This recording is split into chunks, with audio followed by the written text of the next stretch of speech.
皆さん、こんにちは。こんにちは。TLS の渋谷です。TLS クラスルームシーズン1のエピソード6始めていきましょう。今日一緒に勉強するメンバーはこの皆さんです。シンです。シルビアです。キムです。よろしくお願いします。皆さんが日本に来て美味しいと思った食べ物って何がありますか？私は和牛が大好きです。和牛いいですね。私も牛肉が大好きです。韓国と違ってちょっと肉は柔らかい。私はそう思う。私は担々麺が好きです。担々麺って中国料理になるんですか？そうですけど、でも私中国であまり食べたことないです。担々麺は何ですか？ラーメンとごまのコクが違います。もっと辛い感じです。わかりました。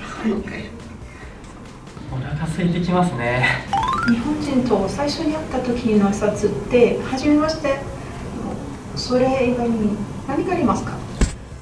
そうですね。チンさんはいつも何て言いますか？私は初めまして、私はチンですって。私もでもこれって英語からずっと同じですね。確かにそうですね。みんながさ、経験の文法って勉強しましたよね。で例えば、この行ったことがありますっていう文型で、ここが多形ですよっていうのを勉強しましたよね。これは経験の文法でした。じゃあシルビアさん、日本に来て、日本に来たその経験、日本での経験を教えてください。私は名古屋へ行ったことがあります。名古屋か、いいですね。じゃあチンさんは名古屋へ行ったことがありますか？はい、行ったことあります。じゃあシルビアさん、キムさんにも聞いてみてもらえますか？キムさん、名古屋へ行ったことがありますか？名古屋は行ったことないんですね。とてもいいですね。とても自然でいいコミュニケーションです。皆さん、これとてもよくできています。初めての場面をイメージしたときに、このたことがありますかってよく使ってるなと思って。で、皆さんが、初めて日本人と話すとき、皆さんも結構困りますよね。でも日本人はどうでしょう？多分困ると思います。私ももし中国で外国人と話をするとき、何を話せばいいんだろうって思います。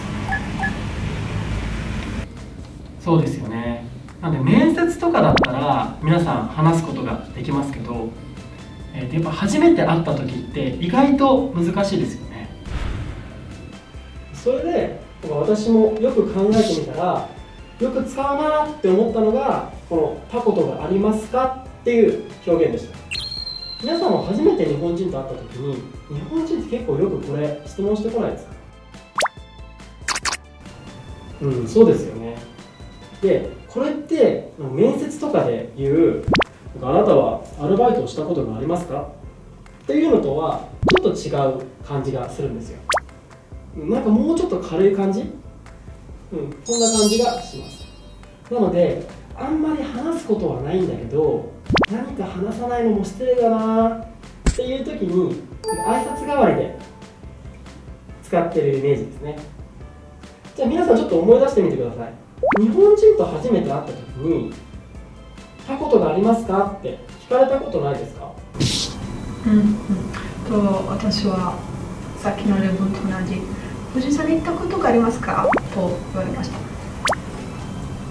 私は中国人なので、横浜の中学会に行ったことありますかって。僕も日本の漫画とか見たことありますかって聞かれました。やっぱりそうですよね。なんか他にはありますか？でも私もそれを言います。イタリア行ったことがありますか？僕も言います。韓国にいたことはありますかって。私も中国で行ったことありますか？みんなも聞くんですね。じゃあその人が「はい行ったことがあります」って答えたら、みんなはその後何て言うんですか？イタリアのどこに行きましたか？そうですよね。これって初めて、日本人と会った時の、綺麗なコミュニケーションですよね。でも私が日本人と会った時に「神奈川県に行ったことがありますか？」って私絶対聞かないですね。言わないんですか？言わないですね。なのでやっぱり日本人と外国の人のコミュニケーションっていう感じですね。OK。まとめるよ。私も、英語で挨拶をするときにいつも「How are you?」しかなくて、いつも同じだなっていうふうに思っています。なので、皆さんが、日本語で挨拶をするときに「こんにちは」しかないって思う気持ちすごくよくわかります。なので今日は初めての時に使える表現「たことがあります」を初めての場面をみんなと考えながら、勉強しました。で、コミュニケーションは自分の気持ちを伝える深いコミュニケーションもありますが、今回のような、挨拶みたいな軽い表現っていうのもありますよね。まとめちゃったよ。またね。今日は初めて会った時のコミュニケーションについて、皆さんで考えました。それでは TLS クラスルーム、またね。またね。